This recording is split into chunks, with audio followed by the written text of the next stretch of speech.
Hi, I'm James, and it's been a while since I've done a Twilight 2000 video, so I thought I would do one that's perhaps a little bit unusual. The module that nobody's ever heard of, City of Angels. Yeah, I'll just let you all scratch your head, look at the GDW list and go, I can't find it. That's because it wasn't actually published by GDW. It was actually an approved product for 3W. So while it has a similar style, it's not one of the standard publications. It came out in 1989. It was written, I'm just looking, by Craig Sheely. Was also the designer, was involved with the development. Cover art was by Don Dixon. Malcolm He and Phil Morrissey did the interior illustrations.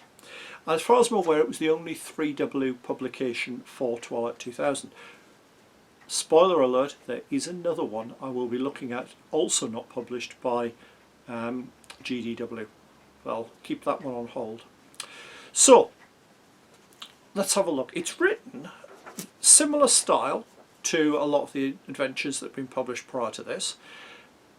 Typeface is slightly larger at times. So of the, let's have a look, 47 pages is a blank page at the end. There's slightly less information. And how can I put this? It suffers from how it's been written. As ever, it starts with a nice bit of background text. So ever since the world as we knew it ended, people have been saying that chivalry is dead. They've been saying that for a long time anyway, but this time they're sure. No one does anything for any motive except survival. Dog eat dog, survival of the fittest, might makes right. I've heard all these cliches and more, and I refuse to conform to them. Lieutenant Jimenez wanted me to take his St. Christopher medal to his folks in LA.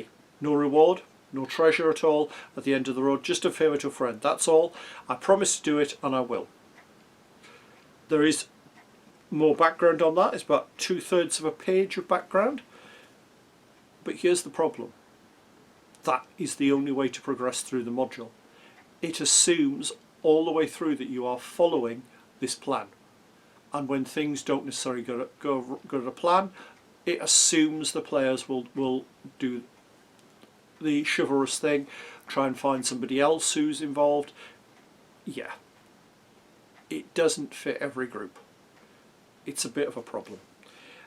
It's intended that player characters are, it says, members of the National Guard or regular military unit based in the US during the Mexican War and the breakdown of government. Units now disbanded. Problem with that is most characters started in Europe. It's going to realistically mean that you could do it as returned characters. It fits in. In some ways, it even fits in better, I suppose. But it is assuming that you're going to follow that plan. So it gives a quick overview of how it's going to run. There's a section on Los Angeles, giving all the details, new encounter tables, scavenging finds, survival. Okay, yep, that's good. Then you come to the Mexican army, which, and I don't know why, they completely changed how it was organised and divided the unit up into forces named after colours. Yeah, it didn't feel right. It would also probably have helped if they'd given an explanation as to the structure more of the Mexican army, so that it included details like what armaments they carry. It's noticeable all of their vehicles have been replaced by Soviet ones, for example. So you have the detail of that. It sort of then talks about dealing with gangs, because this adventure is going to be heavily based around gangs. It gives the different gangs that are available to come across in LA. You've got one based around sort of an alliance with the Mexicans. You've got the Radrats, which is basically a scavenging gang based in sort of the bad areas. The Hollywooders, based out of Hollywood, where style and everything is more important. Already by this point, when I first read this, I was starting to feel a bit, oh, here we go. It feels more Mad Max than Twilight 2000, and some of the illustrations do to bring that out. You've got the Flying Circus, which is basically people who are irradiated and insane. You've got the River Reavers. There are some nice touches in that you do have some explanation as to why they're doing what they're doing and why these are weaker than the others and so on. Yeah, then they came to ones that I thought were a bit, again, problematic. You've got the Sunset Beach Boys. These are basically surfers. And it also starts now to go a bit nasty, for want of a better word. One of the requirements to join the gang is that they have to, there's a all-female gang, this is an all-male gang, and the way to entry is you have to capture one of the women and bring them back. Yeah, it's basically implied you're talking gang rape. A little bit problematic. You've then got the female gang. You see, one of the problems with these is the size of these gangs. There's 20 of them.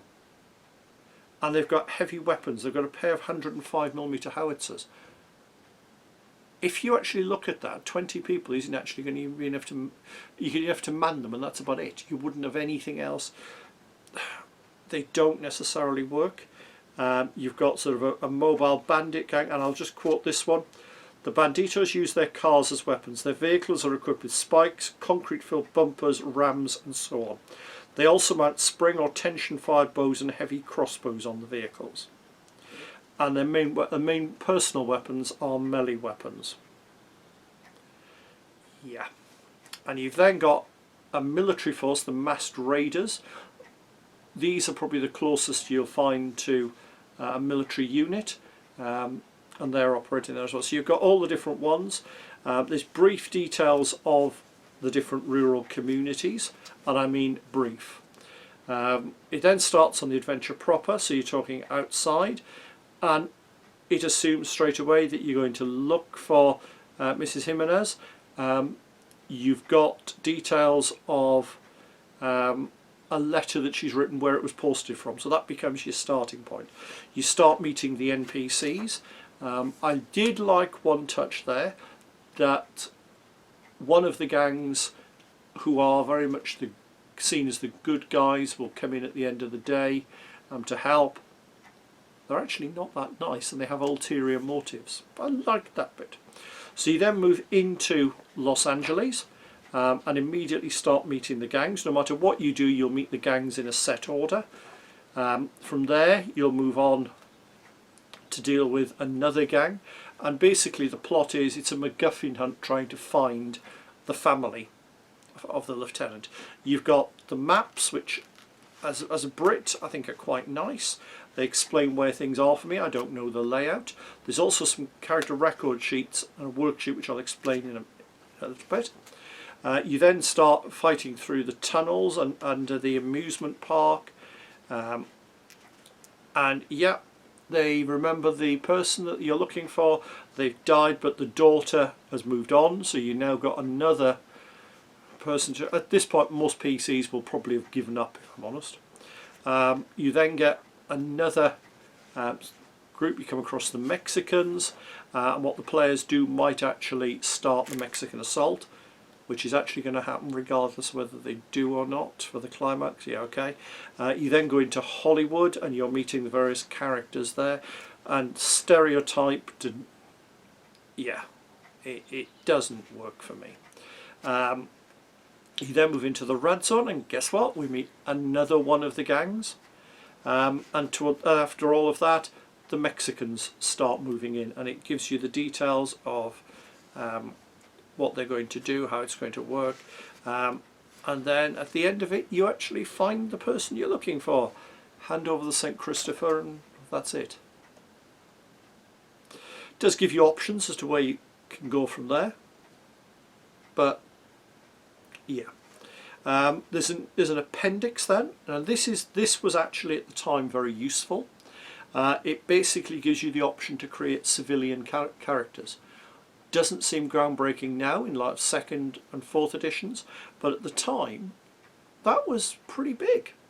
It was the only rules that actually came up in 1st edition for creating the characters. So it takes you through it fairly straightforward. It assumes that characters are going to be American and from Los Angeles area. Yeah, I hate to break this to Hollywood, but no, they're not. So it comments that the second language would be Spanish. Well, no, I mean, that depends on where you're from. It looks at the skills and specialities, and it does have one thing I thought was very good, which is it doesn't try and impose lots and lots of options. It basically says you can have 2 speciality skills as long as they're linked, and it leaves it up to the referee to decide what would class as linked, and I think that's quite good. And you've got the worksheet similar to the worksheet that was done for the military characters. You've then got a couple of pages of optional rules. You've got rules for scopes. I think they've made them a little bit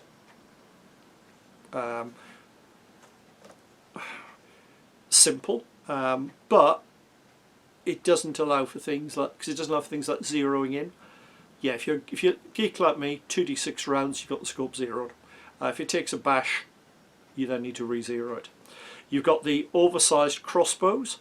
To give you an idea, we're talking 20 kilogram crossbows. Shotgun under rifle mounts, which was something at the time wasn't common. They've obviously become very common since, but it basically gave the rules for that, and they were straightforward. Then there was the M17 grenade launcher.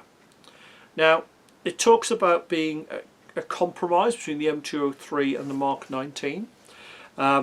Lightweight, automatic grenade launcher firing the standard 40mm, not the high velocity rounds of the Mark 19. Fires from a 12 round drum, normally fired from a tripod but could be fired by hand. But that halves the heavy weapons skill. Yeah, I've no idea what that weapon is. I've tried researching it. I thought initially it's one of the rotary ones. If they were going to have fun, they could have called it the XM18 if you're a fan of the Dogs of War. But the problem with it was it's that tripod bit. I cannot find a weapon that fits. So as far as I can tell, that was a fictitious weapon. You've got rules for recoilless rifles. Now this again was good. There was detailed rules, including the fact that a lot of them had spotting rifles. There were rules for HESH, high explosive squash head ammunition, loved by the British. So you have rules for that. And it's a lovely round, because basically instead of trying to penetrate the armour, it just works on a concussive value. So you've got the details for that. You've got a few recoilless rifles, and in all fairness, a very good choice of 3. You had the SPG-9, which was the standard Russian weapon, which, to be honest, you'd probably still find around. I mean, bearing in mind they're still turning up in Ukraine, you definitely would find them around. You've got the 106mm, which was the American one. That could easily have been in National Guard storage. I quite like that. And then you've got the 120mm Wombat, which had been replaced in British service by the Milan. Lovely weapon. It used to be joked that if you were a crew of that, you were pretty much up for a Victoria Cross, because you fired it, gave away your position, and if you hadn't taken out the target, it would get you in return. But you have the rules for that. So a nice range there, because you had a 73mm, 106 and 120. Most of the weapons would fit somewhere in that, so it would be fairly easy to go from there. You had a fair other bits and pieces, the reloading primers, reloading bullets, reloading kit, and a battery charger. Okay, yeah, I was a bit concerned the battery charger weighs a kilogram. I mean, I remember battery chargers at the time and they weren't that heavy. You've got the rules for light well, you got the price actually, but no details on for light intensified goggles. Interesting, there's no actual bit for that. Then you've got the weapon stats for the different weapons. Overall, it had one or two bits I liked. The civilian rules, the kit. Other than that, the adventure was lousy if you tried to follow it. I think you could run it by just taking the gangs and so on and adapting your own scenario. It is notable that when you run the adventure, the impact on the gangs is pretty big. I mean, bearing in mind the average PC group, what, 4 to 6 players, will have the strength of a third to a quarter of some of the gangs. And they are going to massively hammer them. So it will have that impact. It's not brilliantly proofwritten. At one point there is a piece that says, here we go, art note, 1 6-page illustration of diseased people in tattered remnants of clothing, roasting chunks of meat on the ends of sticks over a bonfire held in the middle of the huge room. Proofreading should have picked up on that, and there was enough space for the artwork. Given the fact that that's actually intended as cannibalism, again, very adult theme, which you may not want in your games. Easy to pull those sort of details out, but I'm probably quite glad that 3W didn't actually do any more. If you've got it, it's one of those collector's items. If you haven't got it, I wouldn't be too worried about tracking it down. Hopefully you've enjoyed the video. If you have, please click on the like button below so that I know what people like and I know what to make more of.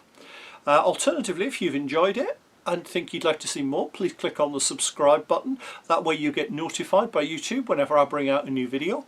And you never know, there might be something in there that you hadn't considered, because I do cover a variety of things on the channel. And finally, if you have a little bit of cash going, I now have a Patreon account. I'm always looking for patrons, because at the end of the day, let's be perfectly honest, it's a good way for me to get a little bit of money that will use to buy review items or to travel to museums and so on. I don't put a huge amount on that. At the minute, all we've got is one tier charging £1 a month, which just, as I say, helps cover my costs. See you soon.